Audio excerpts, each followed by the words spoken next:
என்ன தேடிக்கிட்டே இருக்கோம், ரேவதி எங்கேயுமே காணோம். அந்த ஃப்ராடு பையில பாத்துருவாளோன்னு ஒரே டென்ஷனா இருக்கு. அவனை பார்த்து ரேவதிக்கு பழைய ஞாபகங்கள்லாம் வந்துருச்சுன்னா அப்புறம் அவங்கள பிரிக்கவே முடியாது. இது கிடைச்சிருக்கிற பெரிய சான்ஸ். இப்போ இதை விடக்கூடாது.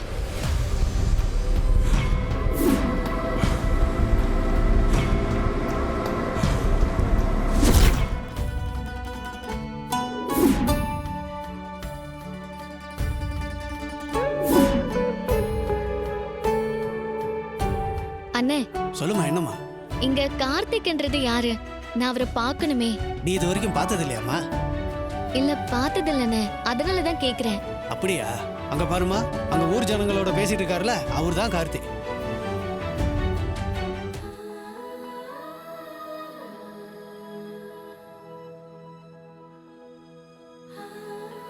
ஓ, அவர்தான் கார்த்தியா? ஆமாமா. ரொம்ப தேங்க்ஸ், நான் வரேன். இருக்கட்டுமா. சரி.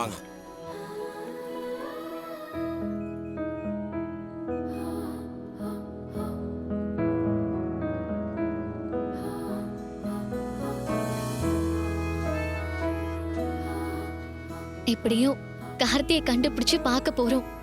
ஊருக்கே நல்லது செய்யற அவரை பாராட்டி என்கரேஜ் பண்ணணும்.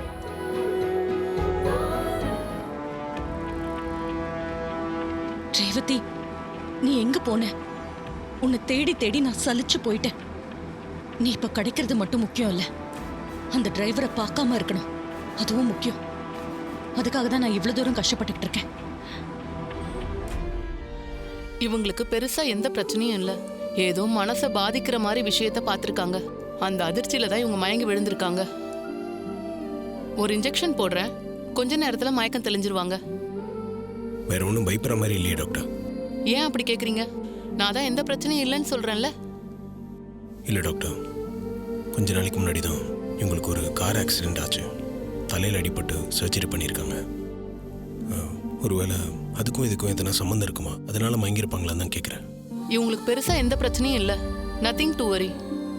ஒரு இன்ஜெக்ஷன் போட்டா கொஞ்ச நேரத்துல மயக்கம் தெளிஞ்சிரும்.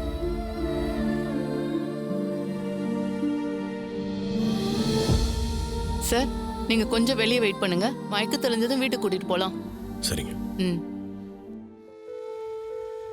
நர்ஸ், இன்ஜெக்ஷன் கொடுங்க.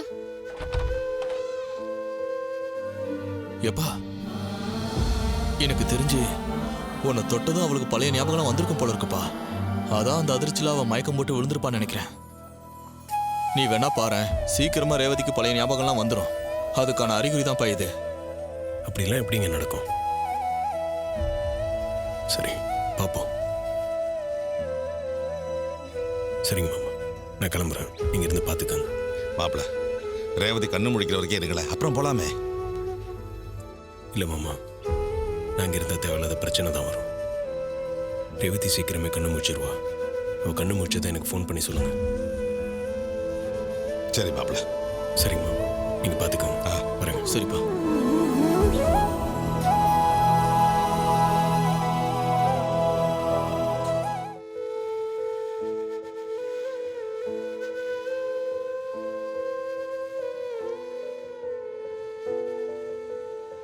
மாப்ள, அத்தா, ரேவதி எப்படி இருக்கா?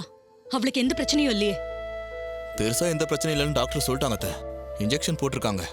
இன்னும் கொஞ்ச நேரத்துல ரேவதிக்கு மயக்கம் தெரிஞ்சிரும்னு சொல்லியிருக்காங்க அத்தை. எப்படியோ அவ கண்ணு முடிச்சிட்டா போதும். கடவுள்கிட்ட நான் அதை தான் வேண்டிக்கிட்டே வந்தேன். இன்னும் கொஞ்ச நேரத்துல ரேவதிக்கு மயக்கம் தெரிஞ்சிடாத்த. நம்ம வீட்டுக்கு கூட்டிட்டு போயிடலாம் அத்தை, கவலைப்படாதீங்க. அந்த படுபாவியை பார்த்துதான் அவ மயங்கி விழுந்திருக்கா. அவனால என் குடும்பத்துக்கு எப்பவுமே பிரச்சனை. அத்தை, ரேவதி சகலையை பார்க்கறதுக்குள்ளேயே மயக்கம் போட்டு விழுந்துட்டாளாம். அவரோட முகத்தையே அவ பார்க்கலையா? என்ன சொல்றீங்க மாப்ள? அவனை என் பொண்ணு பார்க்கவே இல்லையா? ஆமாத்த, சகல தான் இந்த விஷயத்தை என்கிட்ட சொன்னாரு. கொஞ்ச நேரம் முன்ன வரைக்கும் இங்க தான் இருந்தாரு. நீங்க வந்தா கோவப்படுவீங்கன்னு தான் கிளம்பிட்டாரு. அப்ப என் பொண்ணு அவனை பார்க்கலையா? இப்பதான் நிம்மதியாவே இருக்கு.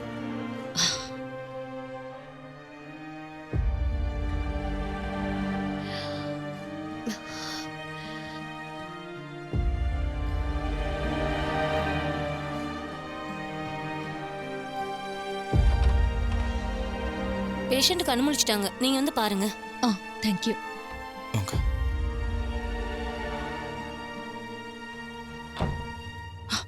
ரேவதி, எப்படிம்மா இருக்க? நல்லா இருக்கியா? ஒன்றும் பிரச்சனை இல்லையே? ஒன்றும் இல்லைம்மா, நான் நல்லா இருக்கேன், எந்த பிரச்சனையும் இல்லை. உன்னை யாரு தனியா வெளியே போக சொன்னது? அப்படியே வெளியே போகணும்னு நினைச்சா எங்க கிட்ட சொல்லிருக்கலாமே, நாங்களே கூட்டிட்டு போயிருப்போம்ல. நீ இப்படி சொல்லாம கொள்ளாம தனியா போனதுனால எவ்வளவு பிரச்சனை வந்திருக்கு பாரு. இல்லம்மா, வீட்ல இருக்க போர் அடிச்சுது. காலையில நீங்க எல்லாரும் தூங்கிட்டு இருந்தீங்க, அதான் டிஸ்டர்ப் பண்ண வேண்டான்னு நான் மட்டும் தனியா கிளம்புனேன். சரி, இனிமே இப்படி தனியா எங்கேயும் போகாத, சரியா? கொஞ்ச நாளைக்கு வீட்லயே ரெஸ்ட் எடு, அதுதான் நல்லது. ஆமா ரேவதி, இப்போதான் உனக்கு ஆப்ரேஷன் முடிஞ்சிருக்கு. நீ இன்னும் முழுசா குணமாகல. அதனால தனியா வெளியே போறத கொஞ்சம் கம்மி பண்ணிக்கமா. அதான் உன் ஹெல்த்துக்கு நல்லது. சரிங்க மாமா. ம். என்ன மயக்கம் தெளிஞ்சு கண்ணு முழிச்சிட்டீங்களா? இப்போ எப்படி ஃபீல் பண்றீங்க? நான் நல்லா இருக்கேன் டாக்டர், ஒன்றும் பிரச்சனை இல்லை. டாக்டர், அப்போ நாங்க இவள டிஸ்சார்ஜ் பண்ணி கூட்டிட்டு போலாமா? தாராளமா கூட்டிட்டு போங்க, நோ ப்ராப்ளம். இவங்க நல்லா தான் இருக்காங்க.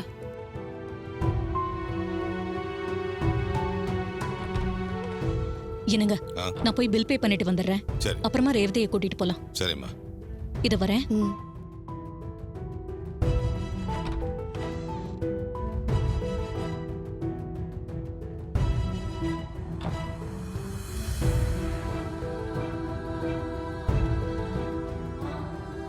சிஸ்டர், நான் மயக்கம் போட்டு விழுந்தது எனக்கு தெரியும்.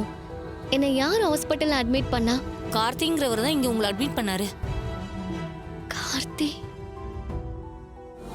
சிஸ்டர், நான் மயக்கம் போட்டு விழுந்தது எனக்கு தெரியும். என்னை யார் ஹாஸ்பிட்டல்ல அட்மிட் பண்ணா? கார்த்திங்கிறவர் தான் இங்க உங்களை அட்மிட் பண்ணாரு.